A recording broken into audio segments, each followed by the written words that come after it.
Ana ingin menanyakan sesuatu Ustaz perkara amalan hati nih. Ya ini yang Ana maksud adalah masalah riya Ustaz. Ria ya. Riya. Nah, riya itu apa sih yang pertama tuh sebetulnya? Tapi yang namanya ria itu ya al-qiyam wal ityan bil a'mal. Jadi dia seseorang itu mendatangkan amal, melakukan amal li husuli ijabin nas, untuk mendapatkan manusia itu begitu kagum padanya, kan itu ria. Nah, yang seperti ini ya, terkait dengan masalah ini, maka orang berbuat sesuatu kan karena ingin dapat satu kedudukan di hati manusia. Nah, ini kemudian ria sebenarnya. Jadi memperlihatkan sesuatu supaya dapat kedudukan di hati manusia. Nah, ini namanya ria ya. Nah, karena ria ini sebenarnya adalah amalan hati gitu kan. Dia itu tidak bisa dilihat secara kasat mata gitu. Tidak bisa dijamah oleh kita. Ya, dia ada di hati orang tersebut yang melakukannya, maka kita tidak bisa melakukan vonis secara langsung. Maksudnya ini ria nih, ya. Seperti itu, kamu ria itu, nggak boleh seperti itu. Ya nggak bisa. Orang beramal soleh dan menampakkan amal solehnya, belum tentu dia itu niatnya adalah supaya dilihat oleh manusia dan mendapatkan pujian dari manusia, kan begitu? Belum tentu gitu. Boleh jadi dia itu punya niatan untuk supaya dicontoh oleh manusia yang lain, ya. Jadi contoh misalkan para sahabat waktu itu kata Nabi Shallallahu Alaihi Wasallam, ya siapa sih di sini yang mau berinfak seperti itu? Kemudian ada satu orang di antara mereka yang menginfakkan apa seperti itu. Sampai Nabi mengeluarkan man sanna sunnatan hasanatan falahu asna, seterusnya sampai akhir hadis seperti itu. Siapa yang mensunnahkan sunnah yang baik seperti itu. Artinya sahabat tersebut yang pertama kali bersedekah itu kan menampakkan amalnya depan orang, ya seperti itu. Tapi Nabi SAW memujinya demikian. Nah, ikhwafillah, kenapa demikian? Ternyata amal itu kan tidak hanya sir, tapi juga ada yang alaniyah kan. Ada yang memang perlu ditampakkan juga. Bukan sekedar sir saja. Seperti misalkan orang mau sholat berjamaah gitu kan. Dia katakan, saya emang nggak akan sholat berjamaah biar nggak kelihatan, biar nggak riya. Nah, ini kan kembali. Harusnya dia itu sholat berjamaah pasti terlihat kan. Gitu. Dan karena itu tidak bisa kita vonis, karena itu adalah amalan hati. Seseorang hanya dia saja yang tahu dengan Allah Subhanahu wa taala tentunya terkait dengan amalan tersebut. Bahkan dianya sendiri mungkin nggak tahu kalau dia itu sedang ikhlas atau sedang riya gitu. Karena dianya kurang ilmu, misalkan dia nggak tahu dia sedang ikhlas atau sedang riya. Karena sangat samar sekali kan. Sangat samar sekali dia itu. Iya. Demikian. Bukankah itu termasuk syirik kecil? Nah, karena Nabi kan pernah sebutkan seperti itu ya. Ya, syirkun asghar. Ya, syirik kecil. Ya. Itu seperti semut hitam yang berjalan di atas batu hitam di tengah gelapnya malam. Nggak kelihatan samar gitu. Betul. Samar itu bagi pelakunya. Ya, bagi pelakunya. Nah, bagaimana soal yang melihat sekarang yang menuduh, wah antum ria gitu. Antum ria. Makanya kadang anak nggak setuju dengan perkataan seperti itu. Karena begini teman-teman, bahwa kita nggak bisa ngevonis saudara kita ria. Dulu anak pelaku seperti itu. Ria kayaknya. Cuma setelah kita belajar baca-baca, oh itu amalan hati ya. Iya. Berarti kan kita nggak bisa menghukum itu gitu. Karena itu dia nggak nampak gitu loh. Jadi kesannya suudzon gitu nanti. Iya. Maksudnya kan itu husnudzon gitu kan. Siapa tahu gitu memang niatnya bagus dia itu kan. Iya. Karena kan begitu. Pasti aja ada yang desas-desus di belakang. Ria itu. Ya dulu kan waktu Nabi, siapa yang ingin menyumbangkan hartanya? Abu Bakar kan sampai di seluruh hartanya. Kan nggak diambil gitu. Waduh, ria tuh Bakar. Nggak ada kayak gitu sahabat kan. Kalau ada ya lucu kalau bisa begitu. Itu bisa kan nggak ada sahabat. Karena mereka paham itu amalan hati nggak bisa di. Iya, itu kan amalan hati. Yang tahu kan hanya pelaku dan Allah saja gitu. Iya, betul. Bahkan pelakunya aja kadang nggak ngerasa gitu. Itu ya. Yang pertama kan harus husnudzon gitu kan. Yang kedua, kita harus berpikir ulang ketika kita memvonis seseorang gitu kan. Pikir ulangnya seperti apa? Begini. Kita khawatir termasuk orang-orang yang yasuddun nas, itu menghalangi manusia dari jalan Allah Subhanahu wa taala. Sebagai contoh begini ya. Karena yang namanya keburukan itu secara masif ya. Secara masif itu kemudian ditebarkan di mana-mana melalui media sosial, melalui media-media elektronik dan lain sebagainya. Di mana-mana keburukan ditampilkan di mana-mana. Pada saat yang sama, orang-orang yang baik yang menampilkan kebaikannya dalam rangka dakwah misalkan, mengajak manusia ke jalan Allah Subhanahu wa taala, menampakkan dakwahnya tengah-tengah umat seperti itu, langsung divonis ria gitu. Dia sendiri nggak ada upaya untuk mengimbangi keburukan-keburukan yang ada. Tapi ketika ada orang-orang baik muncul ke permukaan, dia kemudian vonis ria. Ini kan sama seperti menghalangi perjuangan gitu. Menggembosi perjuangan. Padahal kita nggak tahu kan niat mereka seperti apa. Boleh jadi niatnya memang bagus untuk dakwah misalkan, untuk apa segala macam.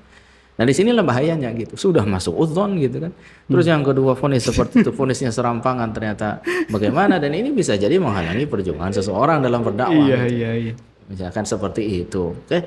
Kalau segala hal yang terlihat itu, ibadah yang terlihat itu kemudian divonis riya, mereka para imam-imam sholat yang suka disuting gitu, kayak imam di Haramain misalkan, di mana oh berarti kita vonis riya begitu.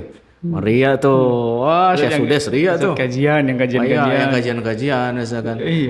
Syekh Rosyid ria tuh. Sum'ah tuh misalkan. Wah ini Syekh Al-Ausi ria nih ya. Padahal semuanya bisa divonis ria nantinya, bahaya. Kalau semua yang tampak itu pasti ria gitu. Iya. Berarti yang tidak semua yang tampil di sosmed itu berbau ke sana arahnya kan, tidak. Betul, Kita kan nggak tahu kan niat seseorang, tujuan dari sebuah lembaga itu apa sih, menampilkan ini dan itu gitu. Iya, betul. Iya. Tapi ya memang sebenarnya sih nggak semua harus ditampilkan di sosial media memang. Iya, betul. Memang juga karena itu bisa menimbulkan fitnah juga terhadap tadi orang-orang yang seperti tadi yang dikit-dikit ria, wah itu ria. Nah, misalkan ya kalau untuk lembaga oke lah, atau salah seorang ustadz gitulah. Atau memang ini tidak lepas dari koridor masalah kayak menyebarkan ilmu, masalah video-video itu kan, rasa itu kan aman-aman saja gitu. Iya, betul. Iya, paling tidak kalau misalkan kita melihat sesuatu, wah ini kayaknya mengarah kepada perbuatan riya nih, bisa jadi nih. Ya begitu, kita ingatkan kan gitu. Adapun kalau itu kita bisa terima gitu loh. Ada peluang nih, hati-hati gitu. Hati-hati. Iya. Jadi jangan difonis Anda riya nih, enggak ada. Misalkan ada sebulan nih, dia menampilkan kajiannya dia sendiri. Ya. Kita nggak bisa langsung vonis, wah itu ria gitu, kata kajian gitu. Oh kan nggak bisa gitu. Mungkin kita hanya bisa mengingatkan, itu pun kalau kita kenal dekat gitu ya. Atum hati-hati nih, nanti bisa terjumus ke situ. Oh syukur nakhi, jazakallah khairan. Wah itu kok enak banget tuh, adem nih kayak gitu tuh gitu. Husnuzon gitu ya, atau kita mengingatkan seperti itu, itu enak banget gitu. Ini mah enggak, justru malah memvonis dan desas-desus. Ngomongin gitu, ngapain, wah bahaya ini. Seperti itu, nggak boleh seperti itu. Iya. Nah, ya. Itu yang kayak gitu, aduh. Ya memang itu jadi ujian berat bagi yang si pelaku ya. Maksudnya ujian berat itu maksudnya adalah begini. Dia itu berada di satu sisi yang mana kalau ke sini dia bisa riya, kalau ke sini juga bisa menghentikan amal gitu. Sehingga sebenarnya pada dasarnya orang tuh kalau kita husnudzon pada mereka yang sedang beramal dan menampakkan amalnya, itu itu jauh lebih baik. Kenapa demikian? Karena mereka sedang berjuang loh. Karena yang namanya untuk bisa menjadi ikhlas itu butuh perjuangan. Tidak mungkin didapatkan susu yang murni kecuali melewati kotoran dan darah. Min baini farthin wa damin labanan khalisa. Kata Allah Subhanahu wa taala, itu keluarnya susu yang murni itu melewati kotoran dan darah, melalui prosesnya gitu.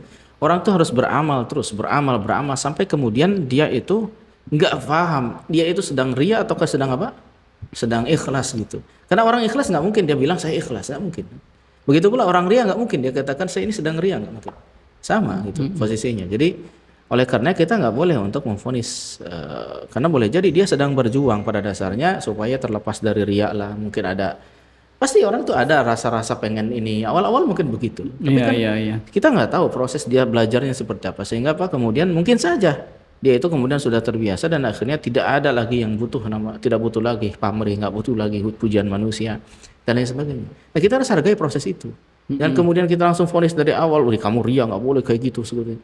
Jadi dia lagi belajar berproses kemudian dihentikan gitu, maksudnya gitu.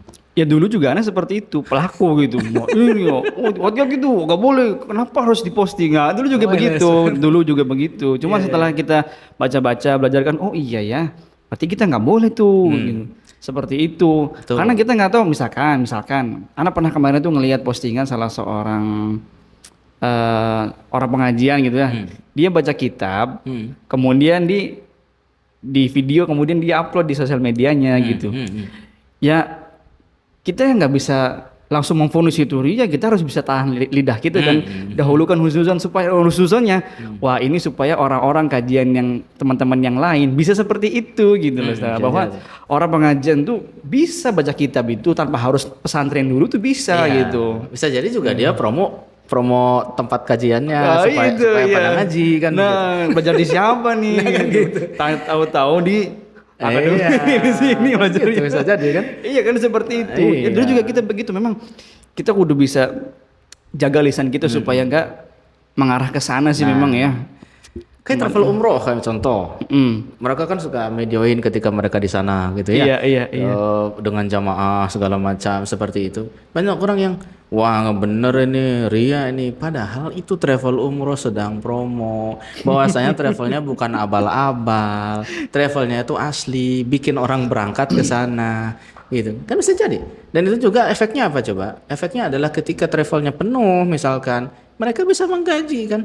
Bisa menggaji karyawannya segala macam. Begitu pula sekolah-sekolah mempromokan sekolahnya, dilihatin orang sedang pada belajar, lihatin orang bisa baca kitab, lihatin orang begini begitu. Itu efeknya jadi bagus untuk sekolahnya, untuk lembaganya, untuk orang-orang yang berada di sana seperti itu. Kemudian antum vonis ria itu subhanallah. Ini orang mematikan banyak hal gitu ya. Jangan seperti itu. Malah yang kayak gitu tuh bikin sumpek aja desa. Iya, hati kita tuh sumpah kalau kita sering terus-terusan kayak gitu. Iya. Anggap orang wah ini Hasan, wah ini Ria, terus semua dikomentarin segala. Padahal itu kan bukan ranahnya kita gitu, yang memvonis itu gitu. Nggak bisa gitu. Tapi memang ya kita memang sebetulnya memang pantasnya ya kita menjauhkan gitu hal-hal seperti itu. Misalkan yang kita misalkan kira-kira kalau ini terbuka fitnah kita bisa nggak nih mengcounternya gitu loh. Jadi intinya harus bisa nimbang lah kita juga. Iya gitu loh. Mana jangan kelihatan banget apa ya nyari keributan gitu. Iya. Karena mau bagaimana lagi orang-orang sekarang ya kualitasnya seperti itu memang gitu. Ya, jadi kadang kita untuk mempromosikan sebuah masjid atau kajian itu memang kudu hati-hati sekarang mah gitu. Dikiranya wah saingan masjidnya nih, kajiannya mah saingan, bagus-bagusan. Iya. Kemudian bermegah-megahan, bukan itu ya, maksud kita ini begini. Alhamdulillah di Masjid Umar itu kajian sudah proper, sudah pakai kamera, sudah bisa live, kemudian pakai pakai lampu segala macam apa. Itu tuh kita itu seperti itu dengan tujuan untuk memuliakan majelis Ustaz. Dengan seperti itu mudah-mudahan dicatat sebagai amal soleh. Kita kan berharapnya kan seperti itu gitu.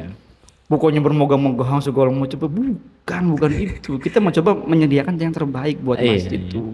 Itu juga kalau misalkan kita lihat kamera HP-nya pakai iPhone apa segala macam untuk kajian itu jangan kita anggap sebagai waduh ini moga-moga amat tuh pakai Oppo aja tuh atau pakai apa segala macam ya nggak bisa, memang gambarnya beda, kualitasnya beda, hasilnya gitu loh. iPhone beda jelas gitu. Makanya sebagian kajian termasuk anak pribadi suka kadang pakai iPhone ya, HP anak pribadi yang iPhone itu supaya memang kameranya tuh bagus jadi nggak tertipu orang dengan Anda juga biasa apa adanya, tidak kemudian jadi ganteng gitu kan. Iya. Seperti itu.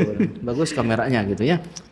Demikian sebenarnya itu lebih kepada kualitas kajian jauh lebih bagus seperti itu, bukan untuk apa? Ya dulu sih kita sering mempermasalahkan itu ya, kenapa sih orang-orang kayak gini. Sekarang mah ada biarin lah gitu. Karena kalau kita urusin kita nyikut sumpek Ustaz. Kita gitu sama orang-orang seperti itu. Makanya sekarang mah misalkan kita nih, wah ya tahsin kono kesana sini ya, duitnya banyak, terserah. Omongin gini, wah masjidnya gini uangnya, ya terserah, sok mangga. Kemudian wah antum ria, ya ria dia udah nggak apa-apa biar ria. Sama udah lebih ke arah sana lah, nggak mikirin lagi. Itu malah memberatkan kita sebetulnya. Betul dewasa kita. Ana pernah gini, waktu itu Ana di salah sebuah tempat ingin mendongkrak karena selama ini itu masjid nggak pernah jalan Ustaz. Sepi, nggak ada kegiatan segala macam, tidak ada sholat tarawih apa. Kita mencoba untuk menaikkan gitu supaya nih orang tahu bahwa di masjid ini sudah jalan sholat tarawihnya, kemudian sholat malamnya, itikafnya sudah berjalan loh gitu. Ada beberapa yang Ana videokan ketika lagi ngimam. Nah, kebetulan memang Ana ada di situ ikut hadir di video itu. Kemudian untuk menutup celah fitnah, makanya Ana hadirkan teman Ana juga ngimam gitu supaya nggak kesannya kok Adam terus nih yang naik tuh, bukan begitu sebenarnya. Nah, kok kesannya kok Adam terus yang naik. Nah, supaya menutup celah itu. Tapi tetap aja ada yang masih tahu, waduh antum ria segala macam. Akhirnya Ana yang baper gitu. Loh kok ria ya? Masa ana nggak ada tujuan pengen dipuji sama antum sekalian gitu. Iya. Kok bisa-bisanya bisa memvonis kok antum emang antum sudah belah dada ana gitu supaya akhirnya tahu wah ria. Kan nggak mungkin gitu. Iya. Karena tujuannya memfollow seperti itu supaya apa? Supaya orang tahu, ayo sini Masjidnya merapat, nggak harus jauh-jauh nih kalau mau sholat taraweh atau mau sholat terisi gitu. iya atau mau ada iftar di sini dekat gitu merapat gitu. Di masjid ini sudah jalan kegiatannya gitu. Nggak main-main pakai video Ustaz Shalih Fauzan. Ditanyakan ada yang seperti itu Ustaz. Apa hukum imam di video ketika yang imam? Ada ria. Kan mau ditafsir Ustaz. Iya benar. Kalau Ustaz Shalih Fauzan kan ya simple gitu ya. Ya begitulah ulama ketika menjawab itu enggak detail banget. Supaya kita bisa mikir lagi kan akhirnya kan begitu Ustaz. Nah, padat tapi ngena gitu Ustaz. Nah, begitu. Begitulah. Ya memang banyak yang tidak paham dengan fatwa-fatwa beliau ya. Maksudnya artinya karena kurang paham dengan tafsirannya terutama dari perkara karena beliau kan singkat padat jelas kalau ngomong itu kalau hadza riya ya riya. Maksud beliau itu hadza min a'malir riya. Ini di antara amal riya. Kalau misalkan enggak benar hatinya atau misalkan ini di antara bab yang bisa membawa pada riya, bukan kemudian memvonis itu pasti riya, bukan. Itu kalau kita tafsirkan dari bagaimana fatwa-fatwa beliau yang lainnya juga ya berkaitan dengan masalah apapun itu beliau tuh pasti sangat singkat sekali. Padahal maksudnya itu adalah begini, lebih detailnya tuh begini, maksudnya begitu. Dalam masalah takfir lah, dalam masalah apa segala macam. Karena yang bertanya juga umum, tidak ta'yin gitu. Bertanyanya juga umum, maka beliau jawabnya juga umum, kan gitu. Nah, apakah kemudian beliau ini berarti sedang mentakyin Syekh Sudais, Syekh Rosyid, segala macam itu riya? Enggak. Karena pertanyaan juga umum. Apakah orang yang sedang sholat itu divideokan atau sedang mengimami divideokan itu adalah riya? Kata beliau singkat, ada riya. Maksudnya adalah ini bisa bawa pada riya, bukan sedang memvonis pasti riya. Iya. Karena beliau pasti nggak mungkin beliau asal vonis gitu kan. Beliau nggak mungkin. Seorang alim tahu betul tentang masalah itu. Karena pertanyaannya umum, ya beliau jawabnya umum gitu kan. Dan nggak nain siapa. Kalau teman antum ngirimnya ke antum berarti ta'yin itu ke antum. Udah mau yang ngirim tuh orang nggak akrab Iya, makanya. Nggak pernah muamalah, nggak pernah ketemu kok tiba-tiba ngirim komentar gitu. Lah, antum siapa lu bilang? Kalau temen oke, kita bisa terima gitu. Ini orang nggak pernah. Itulah salah satu adab ketika di sosial media tuh. Iya. Di sosial media semua orang mesti jadi jagoan, Ustaz. Betul. Banyak yang seperti itu. Jadi kadang-kadang dia itu kalau di medsos itu mbak singa, tapi pas ketemu itu seperti kucing. Memang kudu dijaga sih adab di sosial media tuh. Medsos itu kadang. Iya, ya di sana ya tadi semua orang bisa jadi panutan, tanpa filter gitu Ustaz. Iya. Nah ngomong-ngomong masalah sosial media, nanti di pertemuan selanjutnya, podcast selanjutnya insya Allah Ustaz, Anda mau ngebahas masalah remang-remang pemilu misalnya. Tahun-tahun politik nih. Iya. Nah, tapi Anda nggak ngebahas isu politik atau pemilunya tidak, cuman tentang berita-berita yang berkaitan tentang itu, bahwa kita sebagai umat muslim nih kok kayaknya gampang banget dibawa sama berita. Iya, betul. Ya. Diarahkan opini sama berita kok gampang gitu. Iya. Nah, itu nanti Fair, insyaallah. Mudah-mudahan gitu ya. Iya. Nanti tungguin aja di pertemuan selanjutnya. Insyaallah. Iya, jadi seperti itu saja. Jadi ya memang kita harus bisa menjaga itu kan celah-celah fitnah saja. Bagaimana caranya supaya tidak ya minimal tidak gamblang gitu loh ngasih tahu. Betul. Sehingga kita nggak bisa mengcounter itu suatu saat jika ada orang yang mengatakan wah antum dia gini. Tapi kalau intinya gini, kalau ada orang yang memvonis kita ria, kita mah nggak setuju gitu aja karena itu amalan hati. Antum nggak tahu, antum belum belak dadaan, antum belum tahu isi hati anak. Sehingga kau mudah-mudahan antum ngomong kita ria. Ya dulu juga begitu.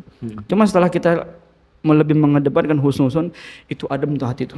Iya. Hati adem, nggak sumpek gitu. Karena kita nggak terjun kepada sesuatu yang tidak kita jamah. Tidak terjumus kepada hasad. Wah itu ngapain sih? Jadi kita ngerasa justru malah kita terbakar semangatnya. Wah itu bisa baca kita padahal orang biasa nih. Tuh harus termotivasi kan gitu. Iya padahal orang biasa gitu ya. Wah juga harus bisa. Nah begitu. Terus akhirnya kan lebih apa ya? Ya lebih positif vibe-nya dapatnya tuh daripada kita harus ke depan kan. Wah ini begini.